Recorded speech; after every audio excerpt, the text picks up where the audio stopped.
Welcome to my new lesson. Today we are going to talk about nouns.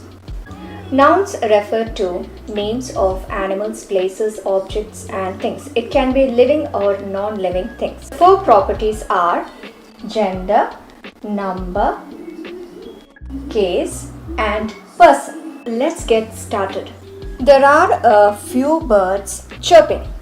So here in this sentence, if you have noticed, which is the noun? Can you identify the noun in this sentence? It is birds. So we have used the plural form of the noun bird, which means it is more than one. And therefore, you can say that the noun birds is in the plural form. So when we're talking about the number, the property of number in a noun, you can say that it can be plural or singular. This is a new house.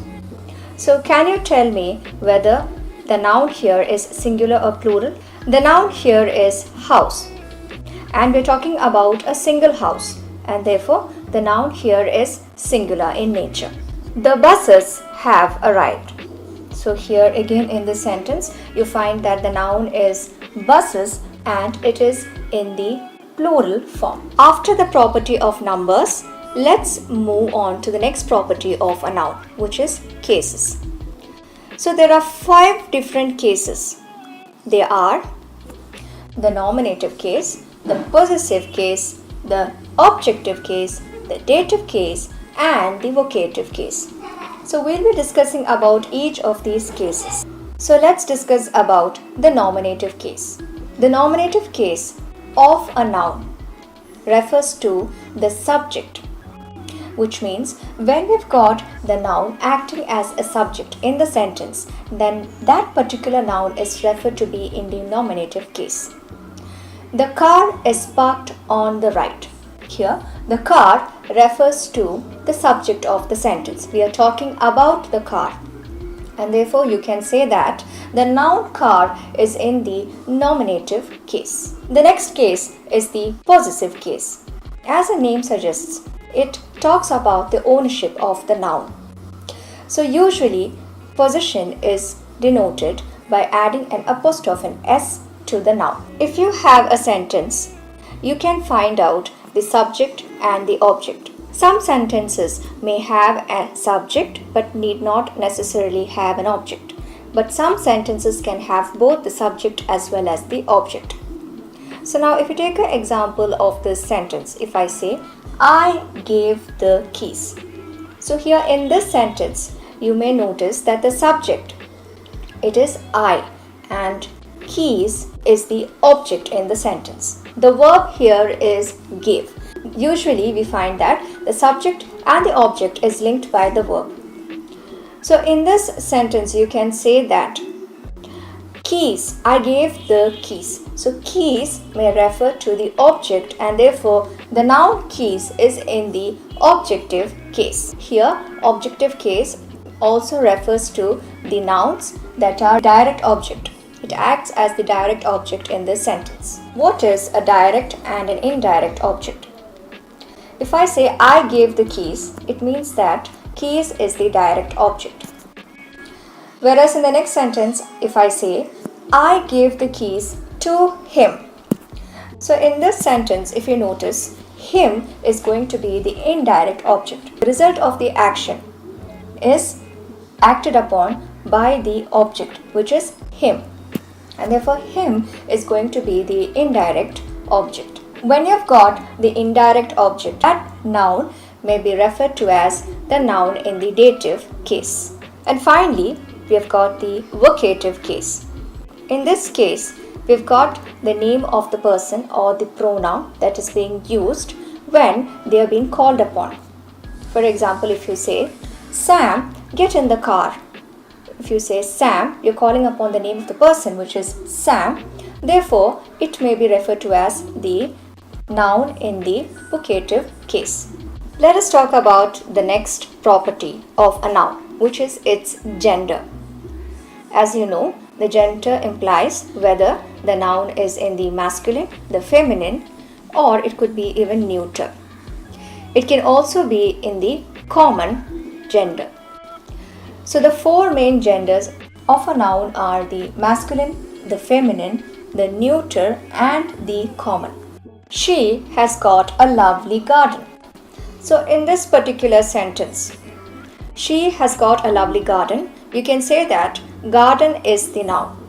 Now if I change the sentence to he has got a lovely garden, does the noun garden change in both these cases? No. It is not termed to be the feminine or the masculine gender, then you can say that it has got a neutral gender. In the next sentence, if you see, his uncle is here, but not his aunt. So, uncle and aunt. These nouns have got genders. Uncle refers to the masculine, whereas aunt refers to the feminine gender. Now, in the next sentence, if you take a look at the sentence, it is the member of the organization is here. So in this sentence, you may notice that member is the noun, and what can you say about the gender of this particular noun? Is it masculine or feminine, or is it neuter? No, you cannot actually categorize them to any of these categories. You can say that it belongs to the common gender, as the member can either be a masculine or a feminine. The final property that I would like to discuss is about the property of person. There are three different persons in the English grammar. They are first, second and third. So the first person includes I, the singular form, we in the plural. The second person is you in the singular and plural. And finally, the third person we have got he, she or it in the singular, and the plural would be they. You find that there is not much difference to the noun when we use the three different persons. If I say, I buy a watch, you buy a watch, he buys a watch. In these three sentences, the main noun here is watch. The difference happens to the verb here. In the first sentence, it is buy. The noun remains watch. The second person is you. The noun remains the same. It is watch. And in the third person, which is he, buys. Now we've got a difference to the verb in this sentence. We have to add an S to the verb buy. But if you take a look at the noun, there is no change. So basically you can say that person actually does not really matter to the noun. What we need to take care is the verb. You may be able to identify these properties in any sentence. Let's take a look at this particular sentence and identify the different properties. Rachel gave me a flower. Let us identify the nouns first. It is Rachel, me and flower. So let us first find out the cases of these nouns. First of all, we are talking about Rachel. So Rachel is the subject of this particular sentence, and therefore Rachel is in the nominative case. Gave me. So me is acting as an indirect object. Therefore you can say that me is in the dative case. Whereas the flower is the direct object, and therefore it is in the objective case. So now we have understood the different cases. Let's move on to the next property, which is gender. So Rachel gave me a flower. The main noun here is flower, and you can say that the gender of a flower is, it is going to be a neutral gender. The next property is the property of number. Again here, if you take a look at this sentence, flower, we are talking about a single flower. Therefore, it is in the singular case. It begins with Rachel. You can say that it may be referred to as a she, and therefore it is in the third person. So in this sentence, we have identified the different properties of nouns. Similarly, you can look for other sentences and identify their properties as well. I hope that with this lesson, you will be able to identify the different properties of nouns. Stay tuned to my next lesson, and until then, take care.